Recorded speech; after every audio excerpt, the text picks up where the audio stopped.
हरे कृष्णा।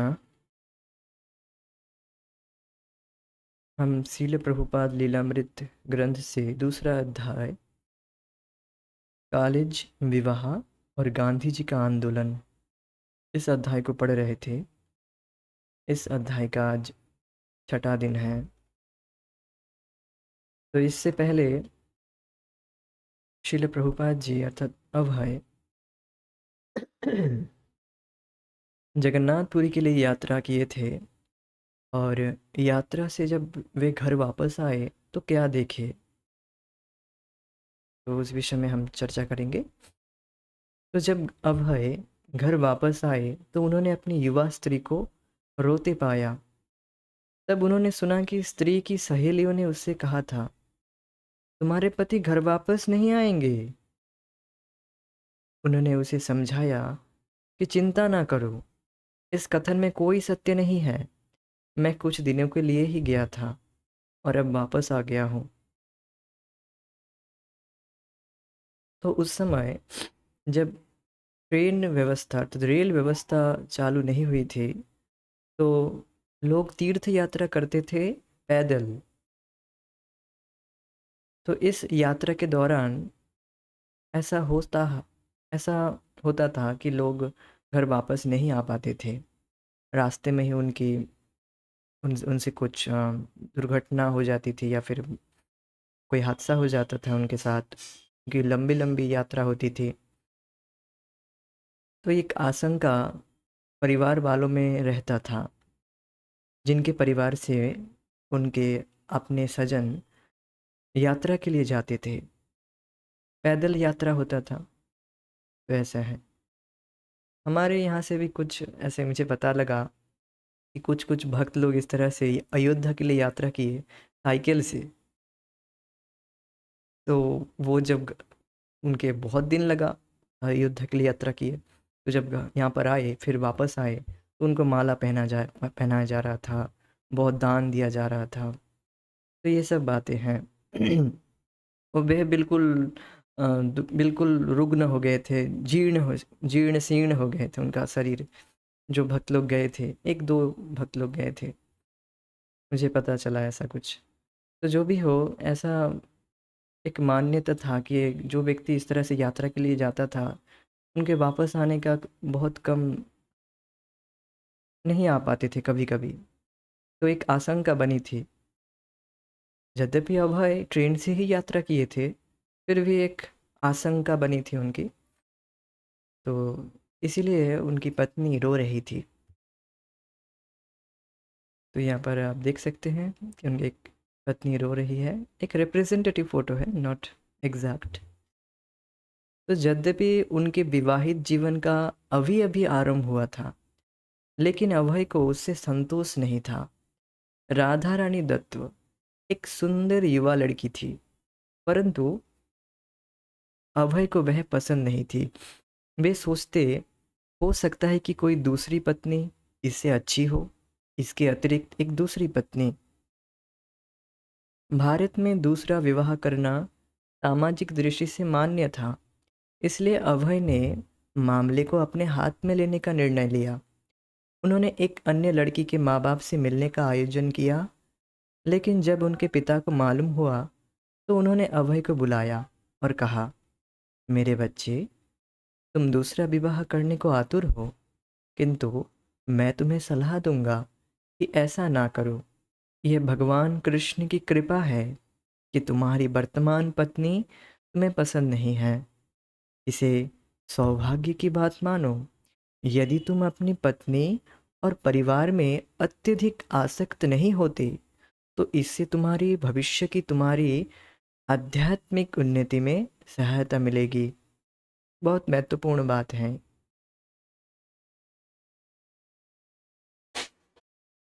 तो यद्यपि अभय दूसरा विवाह करना चाहते थे, फिर उनके पिताजी को जब मालूम हुआ तो पिताजी गौर मोहन दे उनको बहुत सुंदर शिक्षा यहाँ पर दिए। और ये वास्तव में हम हमारे ऊपर भी लागू होता है। क्या शिक्षा है कि अपने घर परिवार के प्रति आसक्त ना होना। अब जब भी आसक्त ना होने के लिए बोला जाता है, लोग इसका उल्टा समझ लेते हैं। समझते हैं कि अरे फिर तो घर वालों का देखभाल नहीं करना या फिर उतना महत्व नहीं देना। यह बात नहीं है, प्रेम तो करना ही है। हर जीव से प्रेम करने के लिए बोला जाता है, तो घर वालों की तो बात ही क्या। तो आसक्त नहीं होने का मतलब यह है कि जो बिना मतलब के जो कार्य हैं उसमें लग जाना, उसमें प्रवृत्त होना। जो कार्य हमारे श्रेय के लिए, मानव जीवन के श्रेय, श्रेय अर्थात जो परम लक्ष्य है हमारा, भगवत प्राप्ति। इस मानव शरीर से ही हम भगवान को प्राप्त कर सकते हैं। तो उस श्रेय में कुछ बाधा ना हो, वो कार्य हम ना करें। अब आसक्ति की वजह से व्यक्ति उन्हीं कार्यों में लिप्त होता जाता है जो कि उसके श्रेय में बाधा होता है। और ऐसा देखा ही जाता है कि अभी लोग अपने बच्चों के प्रति आसक्त होने की वजह से, बच्चा चाहे कोई भी गलत कार्य करे, मीन्स कुछ भी उल्टा सीधा कुछ भी खाए, कभी भी नींद, कभी भी वह सुबह उठे, चाहे वह जल्दी ना उठे, देर तक सोते रहे, सुबह रात में जल्दी सोने नहीं जा रहे हैं, कोई दिक्कत नहीं। अरे हमारा बेटा तो रात जग कर पढ़ रहा है, तो ये सब कोई दिक्कत नहीं है। या सुबह जल्दी नहीं उठ रहा है, ये सब कोई दिक्कत नहीं है। अरे थोड़ा सोने दो अपने बेटे को, बच्चा है, बहुत रात तक पढ़ा है, थोड़ा सोने दो। तो ये सब आसक्ति की वजह से है। कभी कभी आसक्ति इतनी बढ़ जाती है कि बच्चा शराब पीता हुआ घूमता है, फिर कोई कंप्लेन करता है, कहता है कि माता पिता ही कहते हैं कि हाँ हमारे बेटा का थोड़ा थोड़ा शौक है। तो अब देख सकते हैं कि आसक्ति की लेवल कितना बढ़ रहा है। वो व्यक्ति नरक की ओर जा रहा है। शराब पीने से व्यक्ति नरक की ओर जाता है, नरक जाता है। तो माता पिता प्रोत्साहन दे रहे हैं उसे। तो ये आसक्ति का कारण है। आसक्ति की वजह से व्यक्ति अंधा हो जाता है, देख नहीं पाता है उसका श्रेय क्या है। और भला बुरे का हम्म, जो मानसिकता है, जो भावना है, जो चिंताधारा है, वह सब बिगड़ जाता है। श्रेय, श्रेय मीन्स जो मानव जीवन का जो मेन प्राप्ति है, जो गोल है, उसके प्रति व्यक्ति कंप्रोमाइज़ करता है उसको फिर आसक्ति की वजह से। और यहाँ पर अब बताया जा रहा है कि श्रील प्रभुपाद जी को उनके पिताजी बता रहे कि तो अच्छी बात है, तुम्हारे घर परिवार में कोई आसक्ति नहीं है। ऐसा लोग जब शादी करते हैं फिर उनकी को बहुत सपने होते हैं कि ऐसे परिवार करेंगे, आनंद में रहेंगे। तो इस तरह से उनका, बहुत लोगों का ऐसा सपना रहता है। और अभय का पहले से ही उनके पत्नी के प्रति कोई आसक्ति नहीं है, तो फिर इन सपनों का कोई बात ही नहीं रहा। तो फिर आगे जाकर जब वह संन्यास लेंगे, अर्थात आध्यात्मिक जीवन में जब आगे बढ़ेंगे, तो यह आसक्ति उनको बाधा नहीं देगी। मतलब आसक्ति उनको बाधा नहीं देगी, उनका आसक्ति है ही नहीं, तो बाधा भी नहीं है भगवत प्राप्ति के लिए। बहुत बड़ी बात है। आश्रम, 4 आश्रम हैं हमारे। पहला है कि ब्रह्मचर्य, व्यक्ति पहले ब्रह्मचर्य का पालन करे, then he can go to the grihastha ashram. वह गृहस्थ आश्रम में जा सकता है। फिर उसे, उस व्यक्ति को 50 साल के बाद, या फिर ऐसे बताया जाता है कि फिर उसको ब्रह्मचर्य अर्थात वानप्रस्थ जीवन पालन करना चाहिए। वानप्रस्थ के बाद व्यक्ति को संन्यास लेना चाहिए, ऐसा बताया जाता है। अर्थात बात क्या है, अर्थात व्यक्ति को अपने परिवार से आसक्ति से रहित होकर भगवान की भक्ति में आगे बढ़ना होगा। ये मेन बात है। अगर व्यक्ति आसक्ति में पड़ जाएगा, देन वह अपने मानव जीवन का वास्तविक रूप से प्रयोग नहीं कर पाएगा।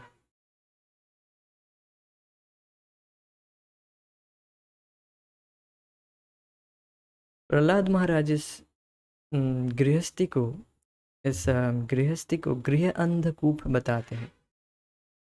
गृह अंधकूप, अंधकूप अर्थात ऐसा कुआं जहाँ पर पानी नहीं है फिर भी पानी ढूंढने का प्रयास करना। अर्थात लोग शादी करते हैं इस मेंटालिटी से कि हम सुखी हो जाएंगे।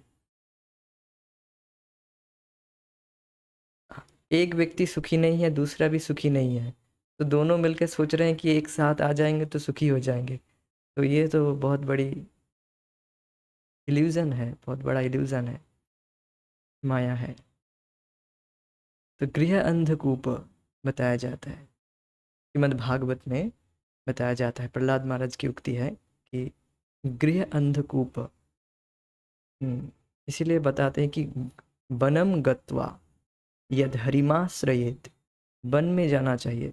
वन में जाना मतलब, वन में जाना मतलब वृंदावन जाना चाहिए व्यक्ति को, अर्थात भगवान की भक्ति में लग जाना चाहिए, पूरी तरह से लगे रहना चाहिए।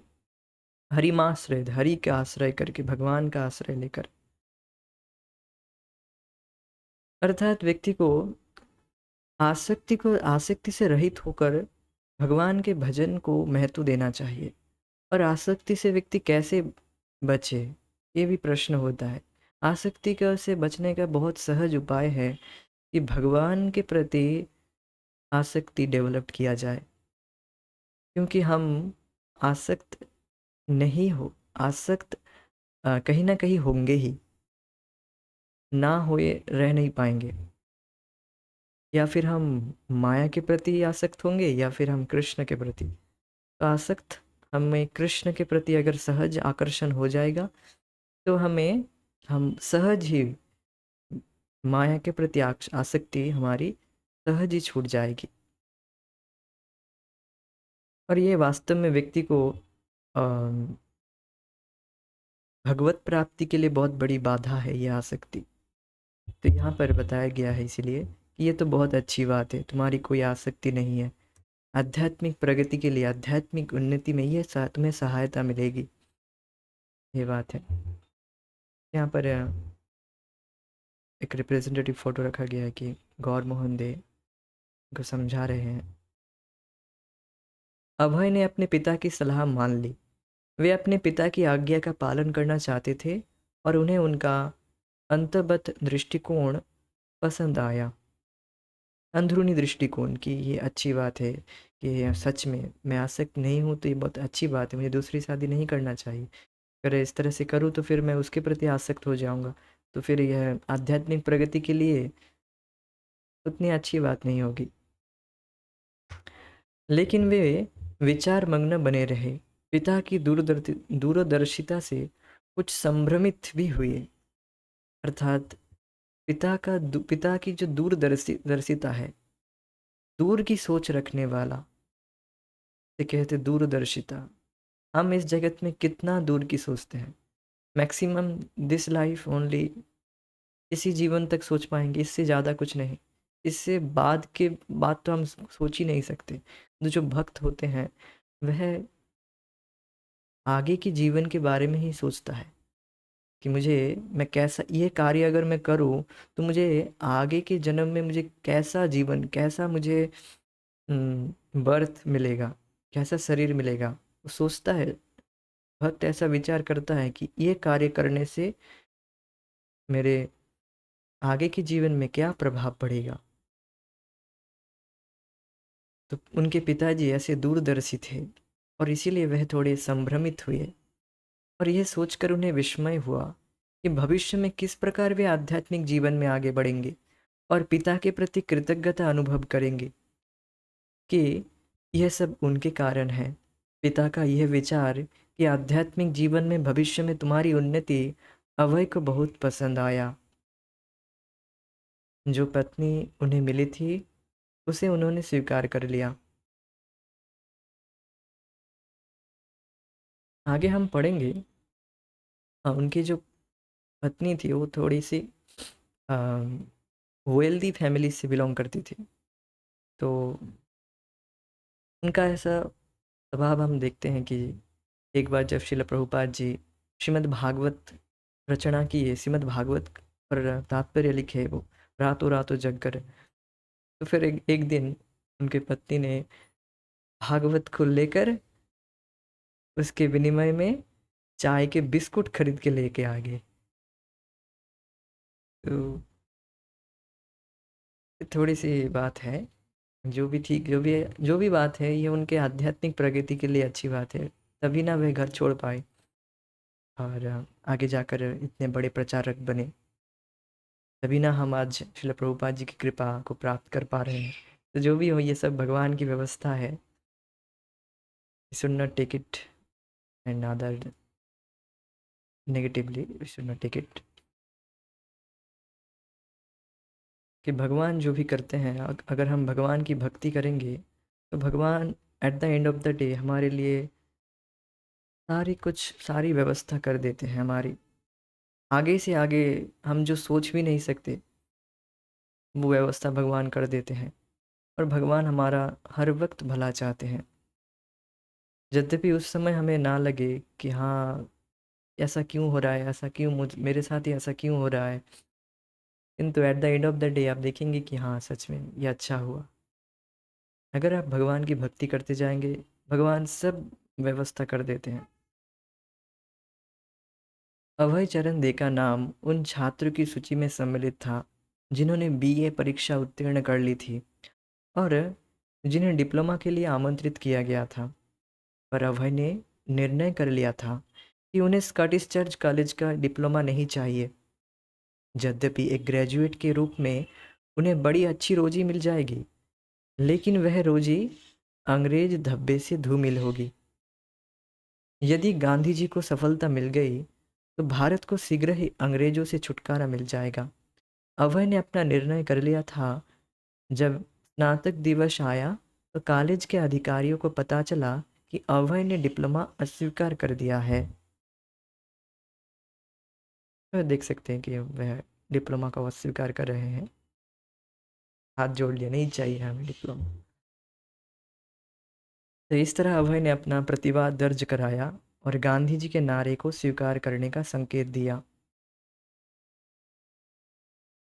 तो गांधी जी को स्वीकार करने का मतलब ये था कि श्रील प्रभुपाद जी जब अपने यंग एज में थे, अर्थात कॉलेज में थे, तो उस समय उनको ये लगता था कि शायद गांधी जी आगे जाकर भगवत गीता का प्रचार करेंगे। शायद जब भारत स्वाधीन हो जाएगा, तब फिर से वैष्णव सिद्धांतों को फिर से लागू किया जाएगा। और भगवत गीता का प्रचार होगा, ऐसा वह सोचते थे। तो इसीलिए वह गांधी जी के आंदोलन को ये आंदोलन को योगदान किए थे। हाल के महीनों में गांधी जी की चुनौती का स्वर और भी ऊंचा हो गया था। युद्ध के दौरान भारतीय अंग्रेज ताज के प्रति स्वाभाविक बने रहे, इस आशा में कि इससे भारतीय स्वतंत्रता के प्रति अंग्रेज में सहानुभूति जागृत होगी। तो ये मध्यम पंथी वाले लोग हैं। कुछ लोग ऐसे मिडिल मध्यम पंथी थे जो कि ना यहाँ पर ये मध्यम पंथी में गांधी जी नहीं थे और ना तो सुभाष चंद्र बोस थे। कुछ लोग ऐसे थे जो सहानुभूति रखते थे कि अंग्रेज ताज के प्रति वो है स्वामी भक्त थे कि हाँ, इनको राजा बनने बने रहने दो, इनको ही हम हमारा देश चलाने दो, ये हमारा देश को आगे जाकर बहुत अच्छा डेवलप करेंगे। तो ऐसे भी लोग थे। तो ये लोग सफल नहीं हुए। तो लेकिन सन 1919 में भारत की स्वतंत्रता के आंदोलन को दबाने के लिए रॉलट एक्ट पास किया गया। ये एक्ट बहुत ही भयानक एक्ट था। इस आइन के इस कानून के अनुसार वह लोग अर्थात अंग्रेज किसी भी भारतीय को किसी भी वजह से उसको गिरफ्तार, उसको बंदी बना सकते थे और उसको 2 साल तक बिना मतलब के जेल में रख सकते थे। ऐसे मतलब बस वो एक छोटा सा कुछ भी बहाना देकर वह किसी को भी जेल में बंद कर सकते थे। तो इस एक्ट के बाद गांधी जी ने तब देश में हड़ताल का नारा दिया था कि ऐसा कैसे कर सकते हैं, किसी को भी जेल में बंद कर देंगे। ऐसे दिन का जब सारे देश में लोगों ने प्रतिवाद के रूप में काम और स्कूलों का बहिष्कार किया।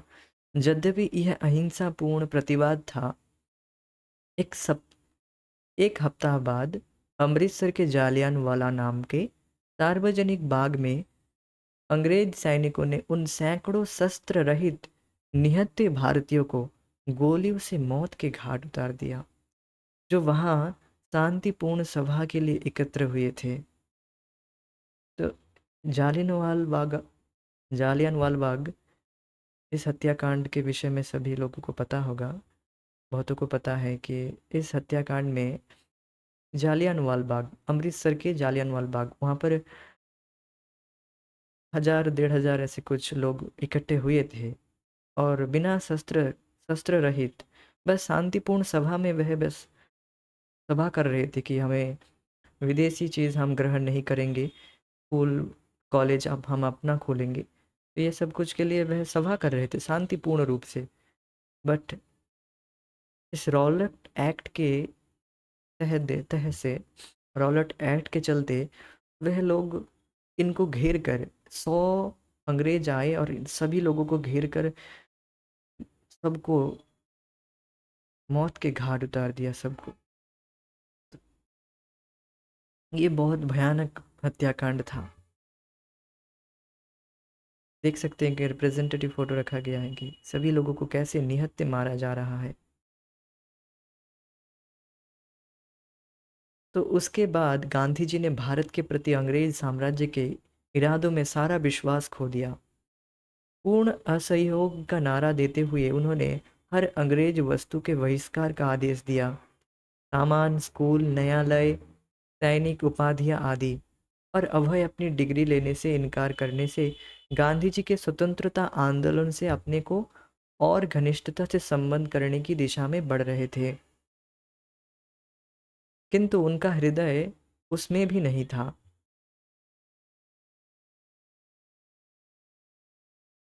जैसे उन्होंने अपना हृदय ना तो कभी कॉलेज की पढ़ाई के लिए दिया था, ना डिग्री प्राप्त करने को, ना अपनी पत्नी को, उसी तरह एक पूरा राष्ट्रवादी होने के विषय में उनके मन में संकोच था। अभय का झुकाव उस ओर हो गया था, लेकिन वास्तव में वे कभी विश्वस्त नहीं थे। अब वे बिना पढ़ाई, बिना काम धंधे के रोजी, शिक्षा या स्त्री की परवाह ना करते हुए घर पर रहने लगे। एक मित्र के विवाह के अवसर पर उन्होंने कविता लिखने का प्रयास किया। वे श्रीमद् भागवत और गांधी जी के ताजे भाषणों को पढ़ने लगे। उनके पास कोई तात्कालिक योजना ना थी। गौरमोहन ने अभय के लिए योजनाएं बना रखी थी और कॉलेज की डिग्री उन योजनाओं का एक अभिन्न अंग थी। लेकिन ऐसा लगता है कि कृष्ण के मन में अन्य योजनाएं थी। बैचलर ऑफ आर्ट्स डिग्री लेने से इनकार करने का राजनीतिक प्रतिवाद सामाजिक कलंक की अपेक्षा सम्मान का चिन्ह था, और गौर मोहन ने उसके लिए अपने लड़के की भर्त्सना नहीं की। लेकिन तब भी अभय को कोई काम धंधा करने की जरूरत थी। गौर मोहन अपने मित्र कार्तिक बोस के पास गए और उनसे अभय को नौकरी देने के लिए कहा। डॉक्टर कार्तिक बोस, जो गौर मोहन के घनिष्ठ मित्र थे, अभय के वचन से उनके पारिवारिक चिकित्सक थे। वे एक विख्यात सर्जन, चिकित्सा विशारद और रासायनिक उद्योगपति थे। कलकत्ता में बोसेस लेबोरेटरी नाम से उनका अपना प्रतिष्ठान था, जहां वे औषधियाँ, साबुन और औषध उद्योग के अन्य सामान बनाते थे। तो डॉक्टर कार्तिक बोस के बारे में हमें पता है कि वह बचपन से ही अभय के बचपन से ही उनके परिवार में आते थे। और हमने ये पास्ट टाइम भी सुने थे कि जब अभय को बीमारी हुई थी तो उनको मीट सूप दिया गया और फिर वह उसको उल्टी कर दिए। इसके बाद भी देखा गया था कि अभय के पास 4 खिलौने थे। उनमें से जो आ, घोड़े वाली जो खिलौने थी, वह खिलौना डॉक्टर बोस ने दिए थे। तो बचपन से ही उनके पारिवारिक चिकित्सक थे। डॉक्टर बोस देश भर में विख्यात थे कि वे पहले भारतीय हैं जिन्होंने ऐसी औषधियाँ बनाई जिन पर पहले यूरोपीय फार्मों का एकाधिकार था। उन्होंने अभय को अपनी लेबोरेटरी में डिपार्टमेंट मैनेजर के रूप में रखना स्वीकार कर लिया। तो अभय अपने कॉलेज की पढ़ाई पूरी किए और ना तो उनको कोई जॉब एक्सपीरियंस था, ना तो वह फार्मासिस्ट की पढ़ाई किए थे, उनका बिल्कुल अलग पढ़ाई था। फिर भी उनको डिपार्टमेंट मैनेजर के रूप में स्वीकार कर लिया गया। क्यों? क्योंकि क्यों एकमात्र कारण है क्योंकि अभय डॉक्टर बोस के बहुत घनिष्ठ थे। उनके पारिवारिक डॉक्टर डॉक्टर थे और बहुत घनिष्ठ थे।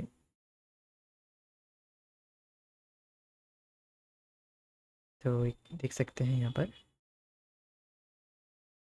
यद्यपि अभय औषधि निर्माण उद्योग या प्रबंध के संबंध में कुछ नहीं जानते थे, लेकिन उन्हें विश्वास था कि इन विषयों से संबंधित कुछ पुस्तकें पढ़ लेने के बाद उन्हें उतनी जानकारी हो जाएगी जितनी की आवश्यकता थी।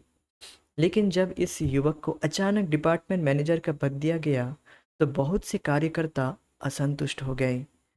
उनमें से कुछ वयोवृद्ध थे जो फार्म में 40 वर्षों से काम कर रहे थे। उन्होंने आपस में असंतोष प्रकट किया और अंततः उन्होंने डॉक्टर बोस के सामने आपत्ति उठाई। इस युवक को मैनेजर क्यों बनाया गया? डॉक्टर बोस ने उत्तर दिया, ओह, उस पद के लिए मुझे एक ऐसे आदमी की जरूरत थी जिस पर मैं अपने लड़की की तरह विश्वास कर सकूं। वह 40-40 हजार रुपए के चेकों पर हस्ताक्षर करता है। अर्थात कौन? जो मैनेजर होगा, उस व्यक्ति को 40-40 हजार रुपए के चेकों पर हस्ताक्षर करना होता है। उस समय 40 हजार बहुत होता है। बहुत होता है मतलब बहुत। तो उस डिपार्टमेंट के हिसाब किताब का अपना भार मैं केवल उसे ही सौंप सकता हूँ। उसके पिता मेरे बहुत घनिष्ठ मित्र हैं और यह नवयुवक मेरे लिए सचमुच पुत्र के समान है। तो यद्यपि अभय को कोई इस विषय में कोई एक्सपीरियंस नहीं था, ना तो वह इन विषयों में पढ़ाई भी किए थे, कुछ नहीं था। बस उनका संबंध था, बस उनका संबंध था डॉक्टर बोस से, इसलिए उनको नौकरी मिल गई थी। समझ रहे हैं व्हाट आई वांट टू से? That if we have the we establish the relationship with God, then Krishna will provide everything. अगर हम, जैसे भगवत गीता का ज्ञान अर्जुन को क्यों दिया गया? क्योंकि अर्जुन भक्त थे, भगवान के भक्त थे, भगवान कृष्ण के सखा थे, सखा चेती। इसीलिए भगवान श्री कृष्ण ने यह परम गुह्य ज्ञान अर्जुन को दे रहे थे। अर्थात हम भी अगर हमें इसीलिए प्रयास करना चाहिए भगवान से अपना संबंध जागृत करना। भगवान से संबंध जागृत करने के लिए आप प्रयास करेंगे तो भगवान आगे से आगे सारी व्यवस्था करेंगे।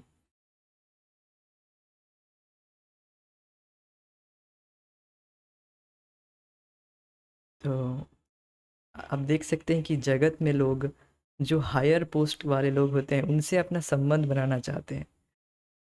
वो क्या ही कर लेंगे, ज़्यादा से ज़्यादा क्या ही देंगे हमारे लिए। अब सोचिए, आप अगर भगवान से अपना संबंध जागृत कर लेंगे तो कितना बड़ा लाभ होगा।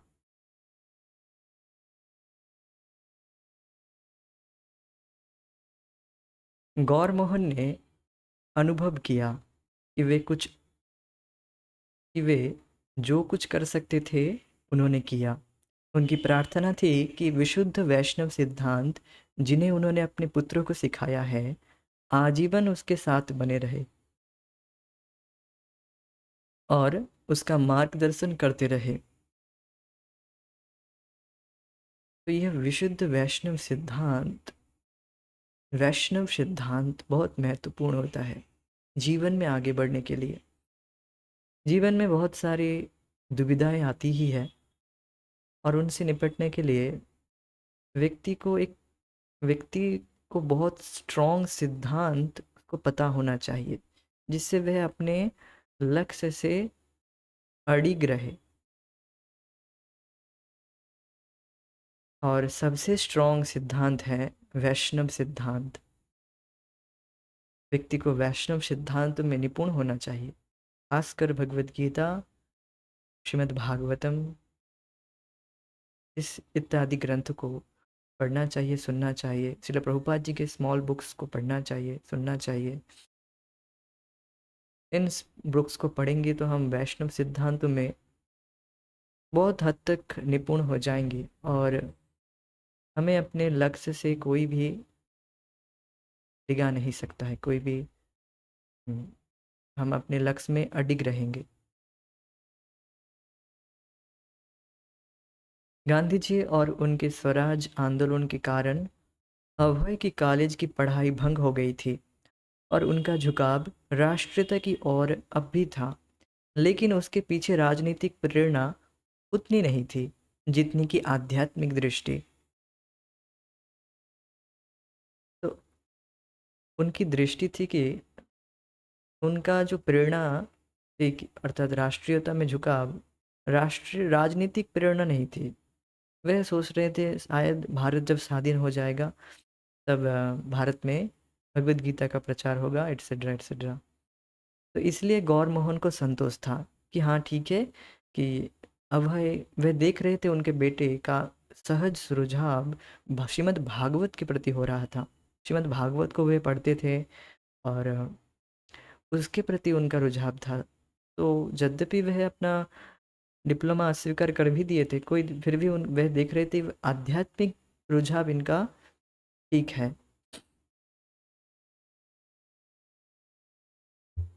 तो देखिए, वास्तव में व्यक्ति का प्रगति आध्यात्मिक दृष्टि से ही होता है। भौतिक दृष्टि से ठीक है वो प्रगति, दैट इज ओके। आध्यात्मिक दृष्टि से कितना व्यक्ति प्रगतिशील है वह ज़्यादा मैटर करता है। ये बात है। वे जानते थे कि वैवाहिक संबंध से अभय को प्रसन्नता नहीं थी, लेकिन अभय ने उनकी यह व्याख्या मान ली थी कि पत्नी और परिवार के मामलों से विलगाव आध्यात्मिक उन्नति में सहायक होगा। अभय सांसारिक मामलों में अपनी जन्मजात अरुचि दिखा रहे थे। जन्मजात मतलब बचपन से ही उनका सहज रुझाव था भगवान की भक्ति में, इसीलिए यहाँ पर बताया गया है जन्मजात अरुचि। इससे भी गौर मोहन को अप्रसन्नता नहीं थी, क्योंकि उनके लिए सांसारिक काम धंधों का स्थान भगवान श्री कृष्ण की आराधना के बाद था, जो कि वास्तव में हमारा भी होना चाहिए। हमारा क्या होता है उल्टा, सारा काम धंधा के बाद फिर थोड़ा अगरबत्ती दिखा दिया, हो गया। ऐसे बात नहीं, ऐसा नहीं होना चाहिए। बहुत ही अच्छे से भगवान का भजन करना चाहिए, फिर कोई और काम धंधे में लगना चाहिए। Means we should give our main जो टाइम है अर्थात सुबह का जो समय है उसको भगवान की भक्ति में लगाना चाहिए, कोई और कार्य में लगाना नहीं चाहिए। फिर आप बीच में जो टाइम है फिर सुबह के ब्रह्म मुहूर्त के बाद फिर आप बीच में जो टाइम है सुबह सुबह से लेकर शाम तक, वो समय आप भगवान कोई और कार्य कर सकते हैं अपने काम धंधों में या पढ़ाई में, जो भी है कर सकते हैं। और शाम को थोड़ा भागवत सुनेंगे। तो इस तरह से एक सैंडविच प्रोग्राम रखना चाहिए व्यक्ति को। छाया प्रता गृणान भक्त्या दुख ग्रामम समुच्यते। तो इस तरह से अगर हम अपने जीवन को ढालेंगे, भगवान कृष्ण की भक्ति को प्रायोरिटी देंगे, तभी आप देखेंगे और भी जो कार्य जिसको हम इतना महत्वपूर्ण सोच रहे थे वो सब अपने आप ही वो वह सब कुछ व्यवस्थित हो जाता है, सब कुछ। और उसके लिए अलग से प्रयास नहीं करना पड़ता है। जब हम भगवान श्री कृष्ण की भक्ति को नेग्लेक्ट करके और कार्य को महत्वपूर्ण मानते हैं और सोचते हैं और उन्हीं में लगे रहते हैं, तो आप देखेंगे उसमें ज़्यादा प्रगति नहीं कर पाएंगे। और जो व्यक्ति भगवान की भक्ति को प्रायोरिटी देकर और कार्य में लगा हुआ है वो व्यक्ति कितना प्रगतिशील है। भौतिक दृष्टि से चाहे वह प्रगतिशील ना भी लगे, किंतु वह व्यक्ति कितना प्रगति कर रहा है वह हम सोच भी नहीं सकते। अब अभय को अच्छा काम मिल गया था और उनका वैवाहिक जीवन भी ठीक हो जाएगा। गौरमोहन जो कुछ कर सकते थे वह उन्होंने कर दिया था और अंतिम परिणाम के लिए उन्हें कृष्ण का भरोसा था। कांग्रेस दल का नेता स्वीकार किए जाने से प्रोत्साहित होकर गांधी जी ने अब भारत के साथ अंग्रेज साम्राज्य के शोषणपूर्ण कपड़े के व्यापार पर सीधा आक्रमण आरंभ किया। इंग्लैंड भारत से सबसे सस्ती कीमत पर रुई खरीदता था और इंग्लैंड में लंकाशायर की मिलों में उससे कपड़ा बनाना बनता था और एकाधिकार के आधार पर उस कपड़े को महंगी कीमत पर लाखों भारतवासियों को बेचता था। गांधी जी ने प्रचार किया कि भारत को अपना कपड़ा स्वयं बनाना फिर से प्रारंभ करना चाहिए। इसके लिए उसे साधारण चरखे और करघे का इस्तेमाल करना चाहिए। तो दिस इज चरखा, दिस इज करघा। ये चरखा है, ये करघा है। इसके इस्तेमाल करना चाहिए और अपना कपड़ा खुद बनाना चाहिए। हम्म। और इस प्रकार ब्रिटेन में बने कपड़े का पूर्ण बहिष्कार करके भारत में अंग्रेज शक्ति के आर्थिक आधार पर आक्रमण करना चाहिए। देश भर में ट्रेन से यात्रा करके गांधी जी ने अपने देशवासियों से बार बार अपील की कि वे विदेशी कपड़े और पोशाक का बहिष्कार करें और भारत के निजी कुटीर उद्योग से पैदा की हुई सादी मोटी खादी का प्रयोग करें। अंग्रेज शासन के पहले भारत में अपने कपड़े की कताई बुनाई होती थी। गांधी जी का तर्क था कि कुटीर उद्योग को नष्ट करके अंग्रेज भारतवासियों को भुखमरी और निर्जीवता के मुंह से ढकेल रहे थे। सॉरी, मुंह में निर्जीविता मीन्स और कोई जीविता नहीं रहेगी इस भारत में। लोग बिना भुखमरी में मरेंगे ना, क्योंकि उनको पैसा ही नहीं मिलेगा, सारा पैसा उनसे ही निचोड़ा जा रहा है। सारा धन भी और साथ ही साथ जो कपड़े भी हैं, जो कांचा माल कहते हैं, जो रॉ मटेरियल्स हैं, उसको भी लिया जा रहा है भारत से। एक्चुअली दे आर चीटिंग अस। देशवासियों के सामने दृष्टांत रखने के लिए गांधी जी स्वयं प्रतिदिन परंपरागत चरखे पर सूता काटते थे और सादी मोटी खादी की लंगोटी पहनते और शाल ओढ़ते थे। वे सभाएं करते और लोगों से कहते कि आगे आओ और बाहर से आए आयात कपड़ों का बहिष्कार करो। लोग वही के वही कपड़े फेंक कर ढेर लगा देते और गांधी जी उनमें आग लगा देते। गांधी जी की पत्नी शिकायत करती कि खादी बहुत मोटी होती है और भोजन बनाते समय उसका पहनना कष्टदायक है। उन्होंने पूछा कि क्या भोजन बनाते समय ब्रिटेन में बना हल्का कपड़ा पहना जा सकता है? गांधी जी ने उत्तर दिया, हाँ, मील का कपड़ा पहनकर खाना बनाने की तुम्हें स्वतंत्रता है, लेकिन इस तरह पकाया खाना ना खाने की स्वतंत्रता का इस्तेमाल मैं भी करना चाहता हूँ। तो थोड़ा टॉन्ट मार रहे हो। तो अभय को कुटीर उद्योग का पक्ष उचित जचा। वे भी उस आधुनिक औद्योगिक उन्नति पर मुग्ध नहीं थे जिसका प्रवेश अंग्रेजों ने भारत में कराया था। अंग्रेज लोग इस तरह से लोगों को ब्रेन वॉश किए कि अम, जो भी वेस्ट से जो भी वस्तुएं आ रही है वह सब वह सब वेस्ट है, वेस्ट इज वेस्ट। इस तरह से लोगों का ब्रेन वॉश किया गया कि जो भी वेस्ट इज वेस्ट, वेस्ट की जो भी वस्तुएं हैं वह सब वेस्ट है। बेस्ट मीन समझ रहे हैं, वही अच्छा है। इवन आप देखेंगे आगे जवाहरलाल नेहरू एट्सेट्रा, जो भी व्यक्ति थे, बड़े बड़े व्यक्ति, वह सब विदेशी मेडिसिन लेना पसंद करते थे। यद्यपि बहुत अच्छा नहीं था, फिर भी उनका ऐसा वह मुग्ध हो गए थे। इस तरह से लोग, इस तरह से उनका प्रचार किया गया कि वेस्ट इज वेस्ट, यद्यपि वो बिल्कुल अच्छा नहीं था। They use and they give a pen, अर्थात दे वह जो पेन भी बनाए थे वो आप देख सकते हैं कि वो यूज एंड थ्रो वाला पेन, उसको एक बार लिख कर वो फिर से फेंक दो, फिर एक नया पेन। इस तरह का उनका व्यवस्था। और भारत में जो इंक पॉट हैं वो आप देख सकते हो, वो पेन आप एक ही पेन से कितना कितना लिख सकते हैं, कितना कितना काम कर सकते हैं, उसको फेंकने की ज़रूरत नहीं है, उससे प्रदूषण भी नहीं होता है। तो जो भी ये सब विदेशी जो भी वस्तुएं हैं वो वास्तव में वो बस घटिया चीज़ है, वो किसी काम का उतना नहीं होता है ज़्यादातर। Not talking about everything. 2 minute.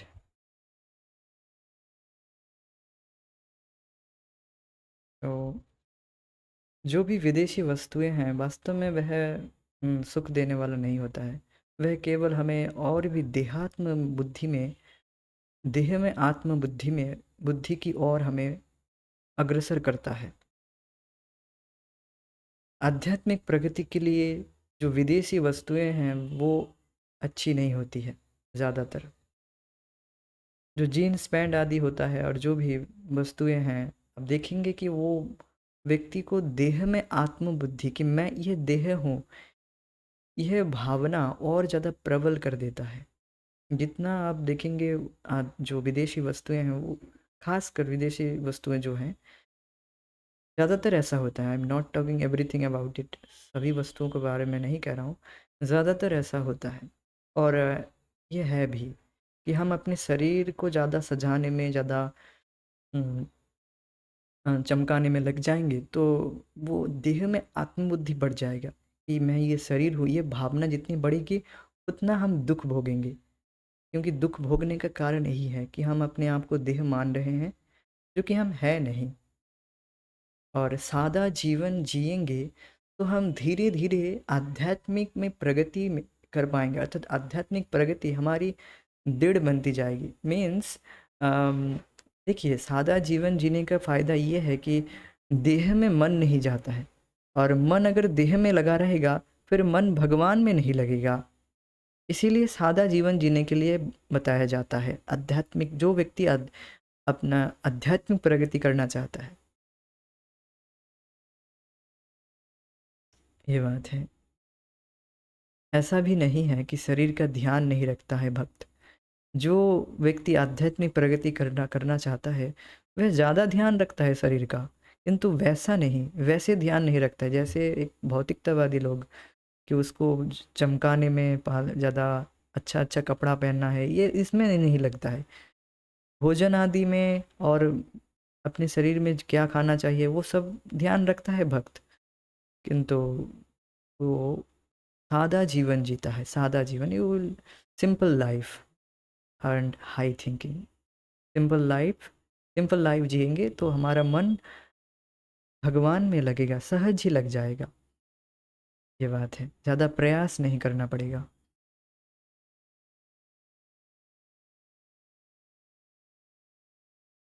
तो सादा जीवन, जैसा कि गांधी जी बल देकर कहते थे, न केवल करोड़ों भारतवासियों की दीर्घकालीन राष्ट्रीय अर्थव्यवस्था के लिए अच्छा था, वरन अभय के लिए वह आध्यात्मिक संस्कार के भी हित में था।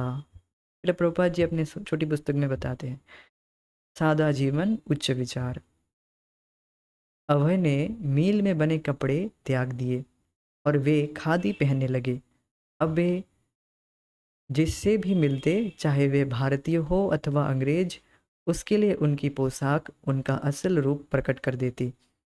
वे क्रांति के समर्थक राष्ट्रवादी थे। सन 1920 के दशक में प्रारंभिक वर्षों में खादी पहनना केवल पहनावे का दिखावा नहीं था, ये एक राजनीतिक वक्तव्य के समान था।